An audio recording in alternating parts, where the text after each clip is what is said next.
What the fuck? Trip, record. Kill, the beats. Check.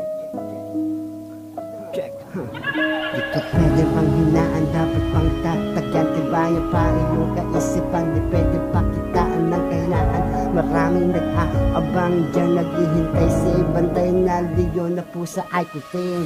Takot masapawan, gusto mo kung pang ibabawan. Sige, lagdag sa kabaong ng ina mo, tapos pa tunayan mo lahat ng sinabi mo. What the fuck you know? Sa umagay, nakangiti tuloy sa pagkukunwari. Sa gabi, nagkakubli, nakaupo sa sulok kung saan meron dilim. Doon naglilim din, nagdarasal ng taong din na sana'y buhay ko na iyong pagkalit. Kapag napagod na ako, ipapulit papadaranasan, masaktan na damdamin ng sakit lamang isipin ng sampal ng katabahanan.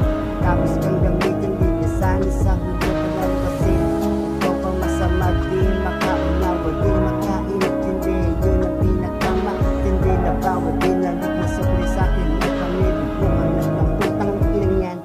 Tapos gusto pa respeto, anong respeto hanap mo hipokrito? Anak ka ng buwakan ng putang inang pukinang hinapunyemas nyawa. Ito tanggapin gitnang daliri kahit kapat tawaran pagdaramot lisanin mo.